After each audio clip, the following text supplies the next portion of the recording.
Boom. Hi, I'm Sara Kilisky with Seattle CityClub. As a part of the Civic Bootcamp on racial equity and systemic racism in Seattle, I'll be talking with Reagan Jackson, Program Director of Young Women Empowered. Welcome, Reagan, and thank you for joining me. Thank you. Okay, so I'm gonna just start off with asking a few questions about Young Women Empowered and what y'all do. So, what is your mission and what is your role in that? Yeah, so our mission is to engage young women in becoming change makers and leaders in the community.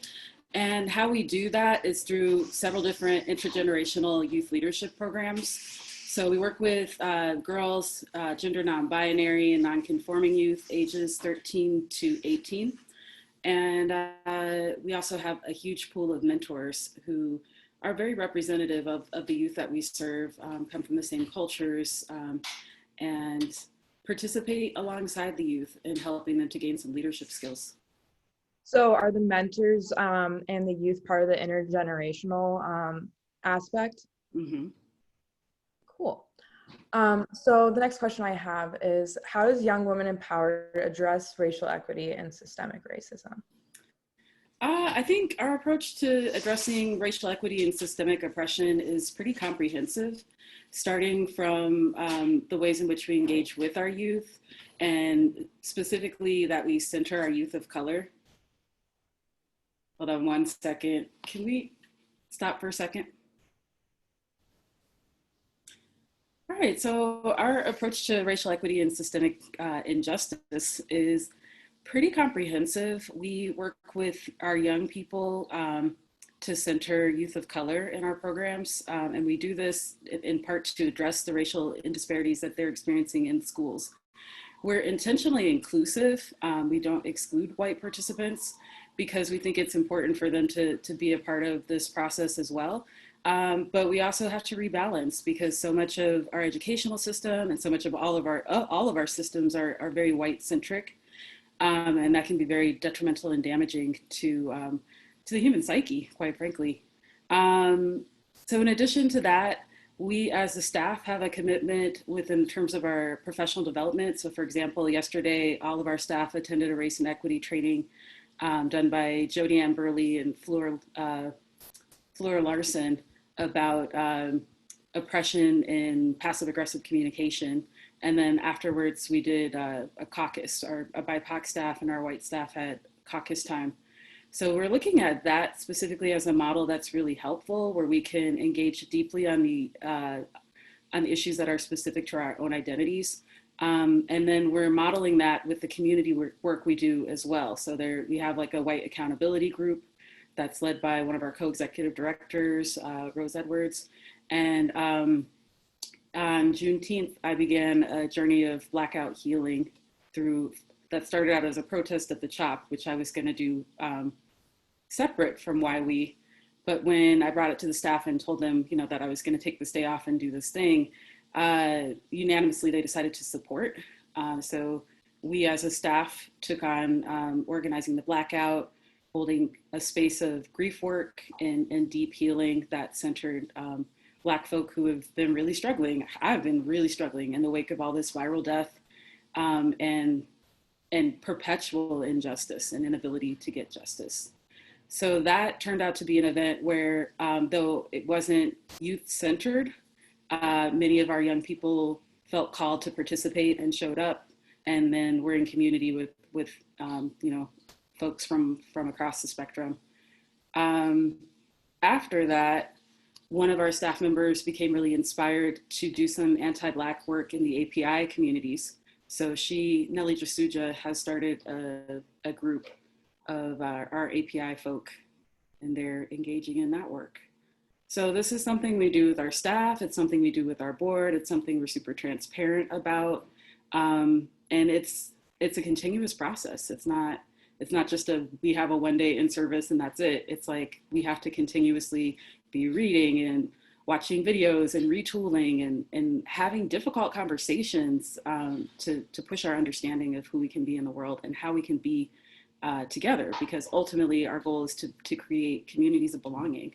And that starts with us knowing who we are, understanding our positionality, being able to articulate it, and being able to work towards equity together. Thank you so much. And I appreciate you having this conversation with us because I know it's all very heavy and that takes emotional energy. And I appreciate the work you're doing as well. And so with the education system, I do think it is failing Black people, Indigenous people, people of color. And so with your empowerment, I'm wondering, how does your leadership program work? Well, they're multiple. So we started out with one program, which was the LEAD program. And just to give you kind of the origins, because I feel like how we've evolved is very indicative of how we began, and that there was a group of young women, predominantly first generation immigrants, many of whom were living in like Shoreline, who felt like there was a disconnect for them. They were seeing the ways in which their white counterparts were getting support on college applications or on getting internships. And they wanted to know like, hey, how can we do that? And so there was a group of about 60 folks, the balance of about 20 mentors and 40 youth who came together and said, we want to just start a group where we meet once a month, we spend Saturday together, we talk about deep issues, we work on our leadership. And from there, Why We was born. So that was about 10 years ago. And fast forward from that group of 60, now we serve about 800 plus youth annually. We're just kicking off our fall programs. So we've got four short fall programs that are 6 weeks that will be held online with the theme of health and wellness, and then 2 school year programs that are the Youth Leadership Council, which is our youth who have been involved in Why We, like deepening their leadership through facilitating programs for our youth, but also programs within the greater Seattle area, and working with our board to craft our strategic plan. And then Why We Tech, which is creating pathways for young women of color in this really tech-rich side of the country to have pathways where they can feel more empowered to do this work. So in terms of like how it works, like the magic, what do we do on a day-to-day basis with the youth? A lot of it first is connecting with them, hearing from them, how they feel, what they're thinking, just who they are in the world, and then providing them with opportunities to take creative risk. And each session, there's kind of a little bit more risk and a little bit more risk. And so, for example, by the time like a youth gets to the Youth Leadership Council, I'm asking them to do leadership projects in the community. And the projects that they've taken on have been really epic.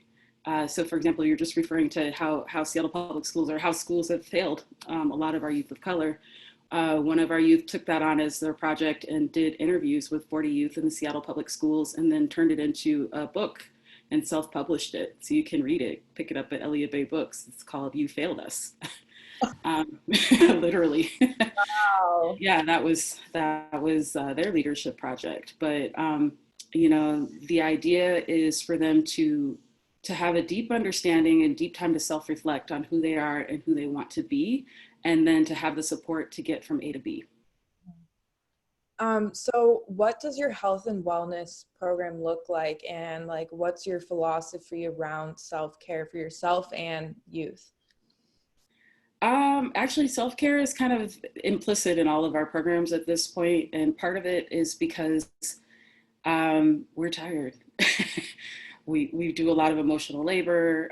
School is hard, work is hard, and so we like to give everyone the opportunity to just spend some time caring for themselves. What it looks like is different for each group. But for example, we might do face masks together. We might cry together if we might need to do like a grief ritual or grief ceremony to let go of some of the things that we're coming up with. Last year, as a part of our self-care, I hosted a self-defense night, because youth were coming to me with stories about getting their hijabs pulled or being bullied at school. And I wanted them to find safety within themselves, and to also just process the fact that theoretically, like 1 in 4 women will be raped. And how can we intervene in this? self-defense isn't necessarily, it's not something I want to be permanent. But it is something I think is absolutely 100% necessary in this culture. Like ultimately, I want us to work towards designing a culture where our youth don't have to be afraid of attack or to view that as a part of self-care. But we have to address the reality of where we're living and what kinds of animosity is harbored in our society and how they're treating young women. Yeah, I agree with you there. And I think it can also be empowering in a way. Regardless, I took a class and just, it was a good anger outlet, honestly. I was like, wow. Um, so I saw that you take young people to different trips around the world. I know that's not a thing with COVID right now. So how does traveling create new opportunities for them? And how does it help you better understand race and gender dynamics in America? Well, backing up, when I was 16, my mom took me to Senegal, and that was my first big trip outside of the states. And I grew up in Madison, Wisconsin, in a predominantly white neighborhood. I was the kid who was usually the only Black student or the only kid of color in all of my classes. So to go to an all Black country and to just stepping off a plane into a space where everyone was Black from the janitor to the president completely revolutionized my idea of who I was in the world and what I could do. I think that we are socialized into some very limiting and narrowing roles, and getting outside of our country helps us to have more perspective on the fact that there isn't just one way to live. There's many, many ways to live. This is the ways that we are now is a choice. Is a series of choices, but choices that can be undone, choices that we can reevaluate and shift. But if you don't have that perspective of knowing that there are other ways to do things, it can be really hard for you to dream even. Thank you. So I'm wondering, how does intersectionality come into play in your work at Young Women Empowered? I think part of it is that we center the most marginalized and that we create a space where people are invited to bring all of who they are. So centering those intersectionalities rather than forcing them to choose an identity. Oh, okay, uh, you're either this, you're either Black or you're a girl. You're either a girl or you're a leader, or like compartmentalizing. We want to create as many spaces as possible where everyone can live in their fullness, because that's where we see the most amount of transformation, both internally and externally. We see that when our youth are allowed to show up fully as themselves, sometimes it's messy, sometimes their self and the self that another youth is bringing are really not a vibe. And it's in that mess that we learn and we grow, and we still like find points of connection and are able to push ourselves to be more compassionate towards others and more understanding and more empathetic. And that's, I mean, in this political climate, empathy Yeah, goes a long way. it's huge for sure. And yeah, no, I love that. And I think it can be really confusing moving through this world as a girl and with all the different identities you have. So yeah. Um, so I'm curious, how do partnerships and coalition building further your mission? I think it's essential to our mission. I am always looking to partner with anyone who cares about young women and our future and who has resources to support or provide. Our partnership with Cascadia College and UW Bothell has been really fruitful in terms of sponsoring our career day every year. Microsoft, we have a lot of female mentors who are coming from Microsoft. And as we started our tech program, they have been instrumental in helping us to, one, make sure that we have laptops for youth, because in COVID, there is an equity issue around who has access to consistent internet and who has access to laptops that actually work. And so we want to be a part of balancing that out and making sure that our youth can still attend program, but can also still attend school, and that their families can be gainfully employed and and be connected. So our partnerships are a big part of what make that happen. Yeah, that's super important. It's like the whole online school and doing online programs, it completely changed the game. So, all right. So this is heavy. How have the murder of George Floyd and Breonna Taylor and many other people and the subsequent racial reckoning and protests impacted your programs and the young women that you serve?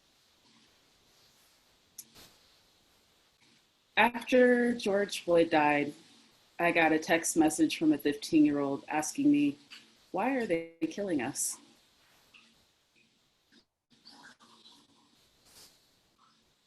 Having to then take that into a staff meeting to address it as a community, as a group, it was really hard. It was really hard because I don't have a good answer. I don't have. There is no, there is no good answer for why we're still in this situation, for why Emmett Till wasn't the last, for why Rodney King wasn't, like the last person to be beat up by the police, for why, Sandra Bland or Trayvon Martin, like it wasn't enough. Somehow we still are in this situation of deep hostility and resentment and dehumanization of our personhood. When I think about what this means for the work, one, it means we have to hold trauma. Our youth are coming to us traumatized, and our staff is also traumatized by what's happening. We have to learn how to navigate that, how to address it, even when the trauma isn't over, when we know it's not over yet. Like that's, I think the hardest part is like people talk about PTSD, ain't nothing post. Like there's nothing, it hasn't ended. It's still going. It's happening every single day. Every single day I step outside of my door, I'm wondering, am I next? I'm wondering what bad things they'll say about me to justify my murder, in what ways they'll dehumanize me in the eyes of my youth. I'm wondering when I go to sleep at night and put the chain on the door, is a police member gonna break it open and just shoot me for no reason? Yeah, a big part of our work is reconnecting with the fullness of our humanity, and it's really hard to do in the face of a society that doesn't believe in that doesn't acknowledge it legally, that doesn't view this as a moral issue, but more as a political issue. It's just really hard. It's hard right now. It's hard all the time. And we have to do better. And so that's a big part of what keeps me inspired to coming back to the work, is knowing that these young people need to be tooled up and positioned to become our next presidents, to become our next senators and representatives, that they have to understand policy in order to change it. And they have to also learn how to connect and do coalition building in order to amass power, in order to shift the balance of power that is holding these systems of oppression in place. So we work on all levels. We work on the level of the youth and tooling them up. We work as a staff, just individually inside and outside of YWE, to do whatever we can to disrupt these systems and disrupt and dismantle these narratives. And I'm telling you, it never feels like it's enough. Yeah. Well, thank you for that response. I can imagine what it's like carrying that every single day, and just that this fight is never ending, really. But I do have a lot of faith in young women and leaders to make the change that we really need. So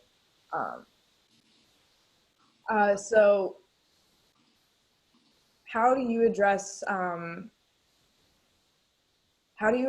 that trauma with the youth? Like I know you like discuss what the like different self-care things you do, but is there anything like beyond that specific to the times of protests, of like different services and support that you provide? Yeah, we have an outstanding social work team, and we actually just added one of our longtime facilitators to the team. She's coming on as a health and wellness youth engagement specialist. So she'll be actually leading one of our fall programs, which is called Our Boundaries, Our Lives, where youth can get tooled up on how to have better boundaries in this time of craziness. But we do referrals in Washington State. Once you're over the age of 13, you can legally seek therapy without needing parental consent. So we will oftentimes provide referrals for one-on-one therapy for our youth. We also have hosted a series of therapeutic groups. Our most recent one was called Talk It Out with Gladys. And Gladys was our MSW social work intern who has graduated and moved on, has her own private practice, but came back especially to offer this opportunity for our youth to get together in small group and have these conversations. Yeah, we do as much as we can, and again, it never really feels like quite enough. But it is what it is, and as we come up with more ideas, we're always try to be as responsive as we can to whatever their needs might be. Yeah, well, I think y'all are doing really great work and the best that you can do, and really looking at it from so many different angles. So,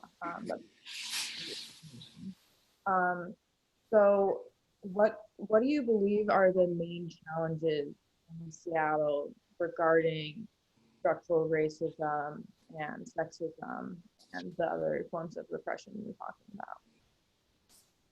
Oh gosh, I don't even know where to begin on that question. I feel like there's so many. When Well, and kind of backing up to your previous question, another thing I wanted to mention that we've been doing is talking to the youth who are protesting, and working with them to have safety plans in place before they go out into the protest, learning like how do you stay away from the tear gas, like how to utilize an umbrella, like those kinds of things. It's awful to have to like be that direct, but we have to be, because a lot of our youth are just, they're going to go anyway, and we'd rather they go safely, and that we can support them if they do get arrested with bail funds and things like that. But in terms of challenges that we're facing, I think are just that our systems still haven't caught up to where we are as a society. That there's this deep tension and deep polarization around our basic humanity. That's a huge challenge. In our city, which is a very wealthy city, there's still a lot of inequity around the gender pay gap, around also that the gender pay gap is divided out, and even worse for folks of color. It's hard to fight systems when you're worried about basic needs and in survival. So I think we have to look at economic stability as something that we have to address. Like we have to address poverty, we have to address homelessness, and these are women's rights issues. You know, this is what is needed. We need to get the basics taken care of so that we can rise up and do better. Yeah, I think a lot of that is what preventative care should be, like providing people with everything they need in life to thrive and be their best person. So, yeah, and it's really interesting how much like the youth are leading. Like, I know like the morning march is very youth led, and it's just like incredible to see their tenacity. And yeah, so you're talking about how there's so much there. There's like so many different things that we need to fix in this city regarding racism and just justice and policies. So what like tangible steps can I take, can we take to dismantle systemic racism and work towards equity? My approach in all things is start where you are and do what you can. So start with yourself, tool up, think through who are you in the world, what are your privileges, what are the ways in which your privileges are impacting others. Have those conversations. There's so many different groups, there's so many different books to read. So definitely start with that, but then also begin to take action. Like, what is one thing that you're passionate about? What is one way that you can make a change? This is kind of how the leadership projects for my Youth Leadership Council were born, is that I do feel overwhelmed by the amount of things I care about. And I felt like the youth were having that same experience of like, oh, I'm overwhelmed. There's so many things I want to do and so many ways I want to lead. So I think sometimes just making it more right sized, more manageable, like pick one thing. Pick one thing and do it. Start there. Build your capacity by doing that one thing. Then you can do the next thing, and it might be bigger and even more impactful from the lessons learned from the first thing. Yeah. I really like the expression like start local and then think global, you know. Mm-hmm. Um, Absolutely. yeah. So I guess what is your vision in an ideal world for this community? Well, one is I don't think that we need to have poverty or homelessness anymore. Like, I think we actually have within our city alone the capacity to eradicate that. And I guess I think the thing that has been preventing us is the idea that it's too big or we can't do it somehow. But when I think about like how much wealth and how many resources we have, and how many people have the heart to want to make this change, I think we just have to get over our own paralysis and act and move. And then from there, I want to see um, I want to see our curriculum in our school completely revolutionized to actually include everyone who goes to school.